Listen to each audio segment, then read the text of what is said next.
ഈ വീഡിയോ വളരെ ശ്രദ്ധിച്ച് കാണുക, കേൾക്കുക, ഷെയർ ചെയ്യുക. ഇമ്പോർട്ടൻ്റ് ആയിട്ടൊരു കാര്യമുണ്ട്, നിങ്ങളെല്ലാം അറിഞ്ഞിരിക്കേണ്ട ഒരു കാര്യമുണ്ട്. ജയ്ഹിന്ദ്. മോഹൻദാസ് കരംചന്ദ് ഗാന്ധി അഥവാ ഗാന്ധിജി അല്ലെങ്കിൽ ബാപ്പു എന്നൊക്കെ ഓമനപ്പേരിൽ അറിയപ്പെടുന്ന ആ മഹാനുഭാവൻ്റെ ചില പ്രത്യേക സ്വഭാവ വിശേഷങ്ങൾ നമുക്കൊന്ന് കണ്ടു നോക്കാം.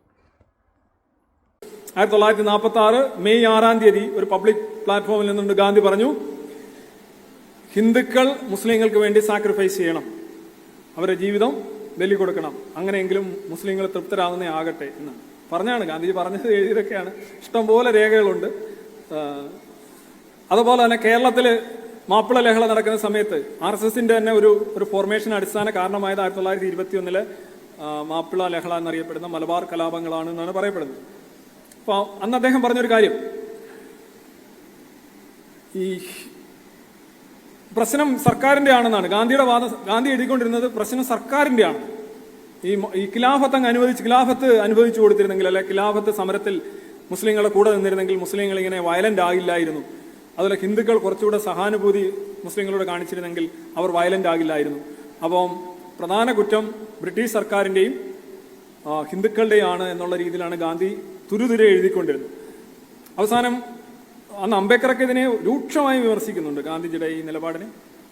അവസാനം ഹിന്ദുക്കൾ ഒരുപാട് കൊല്ലപ്പെടുന്നു എന്ന് പറഞ്ഞപ്പോൾ ഗാന്ധിജി പറഞ്ഞത്, നിങ്ങളൊരു കാര്യം ചെയ്യുക, നിങ്ങൾ കൊല്ലപ്പെടുക, അത് വലിയ കാര്യമാണ്, അത് കാണുമ്പോൾ അവർക്കൊരു മനംമാറ്റം ഉണ്ടാവും, അത് നിങ്ങൾ മഹത്തായ ഒരു മരണമാണ് വരിക്കുന്നത് എന്നാണ് ഗാന്ധിജി പറഞ്ഞത്. പൂർണ്ണ നഗ്നരായിട്ട് അവർ തൻ്റെ ഇടത്തും വലത്തും കിടക്കുക, താൻ നഗ്നനായിട്ട് അവർ നടുവ് കിടക്കുക, എന്നിട്ട് തൻ്റെ ലൈംഗികത ഉണരുന്നുണ്ടോ എന്ന് പരീക്ഷിക്കുകയാണ്. അപ്പം അതിൻ്റെ പ്രശ്നം, ഈ പെൺകുട്ടികളുടെ മനസ്സെന്താണ്, അവർ നേരിടുന്ന കഷ്ടം എന്താണ് എന്ന് ഗാന്ധി ആലോചിച്ചോ? ഇല്ല. ഈ ചെയ്തത് ശരിയാണോ? ശരിയല്ല. തെറ്റല്ലേ? തെറ്റാണ്. അപ്പം ഗാന്ധി ഏത് അളവിൽ നിഷ്ഠുരനായിരുന്നു ബ്രഹ്മേരുത്തിൽ എന്ന് പറഞ്ഞാൽ, ഞാനൊരു ഉദാഹരണം പറയാം. അദ്ദേഹം കസ്തൂർബയോട് പറഞ്ഞിരുന്നു, മറ്റാരും ഇല്ലാത്ത സമയത്ത് ഞാൻ ഒറ്റയ്ക്കിരിക്കുമ്പോൾ നീ എൻ്റെ മുറിയിൽ വരരുത്. ആലോചിച്ചു, കല്യാണം കഴിച്ച ഭാര്യയോട് ഈ പറയുന്നത്.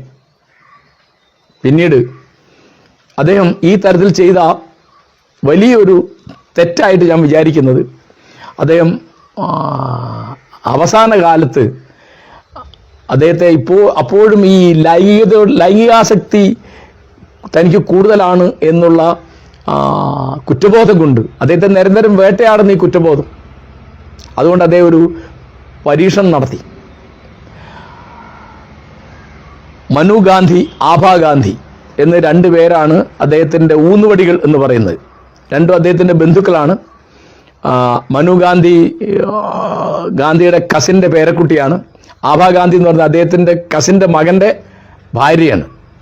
കനു ഗാന്ധി എന്നുള്ള ഫോട്ടോഗ്രാഫർ, ഇപ്പോൾ നമ്മൾ കാണുന്ന ഗാന്ധിയുടെ പ്രധാനപ്പെട്ട പല ഫോട്ടോസ് എടുത്ത ആളാണ് കനു ഗാന്ധി. കനു ഗാന്ധിയുടെ ഭാര്യയാണ് ആഭ. അവൾ ഗാന്ധി കുടുംബത്തിൽപ്പെട്ട ആളല്ല. കനു ഗാന്ധി കല്യാണം കഴിച്ചുകൊണ്ടാണോ ആഭാ ഗാന്ധി ആയത്. അവരെ വെച്ച് അദ്ദേഹം ഒരു പരീക്ഷണം നടത്തി. എന്താ പരീക്ഷണം? പൂർണ്ണ നഗ്നരായിട്ട് അവർ തൻ്റെ ഇടത്തും വലത്തും കിടക്കുക, താൻ നഗ്നനായിട്ട് അവർ നടുവ് കിടക്കുക, എന്നിട്ട് തൻ്റെ ലൈംഗികത ഉണരുന്നുണ്ടോ എന്ന് പരീക്ഷിക്കുകയാണ്. അപ്പം അതിൻ്റെ പ്രശ്നം, ഈ പെൺകുട്ടികളുടെ മനസ്സെന്താണ്, അവർ നേരിടുന്ന കഷ്ടം എന്താണ് എന്ന് ഗാന്ധി ആലോചിച്ചോ? ഇല്ല. ഈ ചെയ്തത് ശരിയാണോ? ശരിയല്ല. തെറ്റല്ലേ? തെറ്റാണ്. അപ്പം ഇതിനെതിരായിട്ട് അന്ന് അദ്ദേഹത്തിൻ്റെ മകൻ ദേവദാസ് സംസാരിക്കുന്നുണ്ട്, നെഹ്റു സംസാരിക്കുന്നുണ്ട്, പലരും സംസാരിക്കുന്നുണ്ട്. അദ്ദേഹത്തിൻ്റെ കൂടുതൽ ശിഷ്യന്മാർ പലരും അദ്ദേഹത്തിൻ്റെ ആശ്രമം വിട്ടു പോകുന്നുണ്ട്. അങ്ങനെ പല കാര്യങ്ങളുണ്ട്. കുറച്ച് കഴിഞ്ഞപ്പോൾ ഗാന്ധി നിർത്തി. ശ്രദ്ധിച്ച് കേട്ട് കാണുമല്ലോ അല്ലേ? ഈ പറഞ്ഞ രണ്ടുപേരും അറിയപ്പെടുന്ന വ്യക്തിത്വങ്ങളാണ്. ഒരാൾ ഏത്തിസ്റ്റാണ്, ഒരാൾ സാമൂഹ്യ പ്രവർത്തകനാണ്. കൃത്യമായ തെളിവുകൾ നിർത്തിയാണ് അവർ പറഞ്ഞിരിക്കുന്നത്. അപ്പോൾ ഈ ഏത്തിസ്റ്റ് പറഞ്ഞ കാര്യം ശ്രദ്ധിച്ച് കേൾക്കണം. മലബാർ കലാപത്തിൽ ഗാന്ധി പറഞ്ഞത്, ഹിന്ദുക്കൾ കൊല്ലപ്പെടാൻ നിന്ന് കൊടുക്കണം, കൊന്നു തളർന്നു കഴിയുമ്പോഴത്തേക്ക് അവരങ്ങ് നിർത്തിക്കൊള്ളുന്നു. എന്ത് നല്ല മഹാനല്ലേ! ഇതുപോലെ പല സംഗതികളുണ്ട്, ഒത്തിരി ഉണ്ട് പറയാൻ. എന്തായാലും ഇതൊരു തെളിവോടുകൂടി ഞാൻ പറഞ്ഞതാണ്, നിങ്ങളെ കാണിക്കാൻ വേണ്ടി, മറ്റുള്ളവരെ അറിയിക്കാൻ വേണ്ടി. അതുകൊണ്ട് ഇത് ഷെയർ ചെയ്യൂ, ഫോളോ ചെയ്യൂ, മറ്റുള്ളവരിലേക്ക് എത്തിക്കൂ. ഇനിയെങ്കിലും ഹിന്ദുക്കൾ സ്വയം ഒന്ന് ഉണരണം. നിങ്ങൾ വോട്ട് ചെയ്തില്ലെങ്കിലും കുഴപ്പമില്ല, പക്ഷേ കോൺഗ്രസിനും കമ്മ്യൂണിസ്റ്റിനും വോട്ട് കൊടുക്കരുത്. ഇനിയൊരവസരം കോൺഗ്രസ്സിന് നിങ്ങൾ കൊടുത്തു കഴിഞ്ഞാൽ നിങ്ങൾക്കൊരവസരം ഇനി അവർ തരില്ല.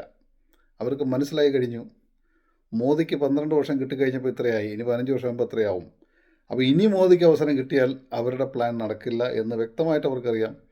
അതുകൊണ്ട് ഇനിയൊരു അവസരം കോൺഗ്രസ്സിന് കിട്ടിയാൽ നിങ്ങൾക്കൊരവസരം കോൺഗ്രസ് തരില്ല, അത് ഉറപ്പാണ്. ജയ് ഹിന്ദ്.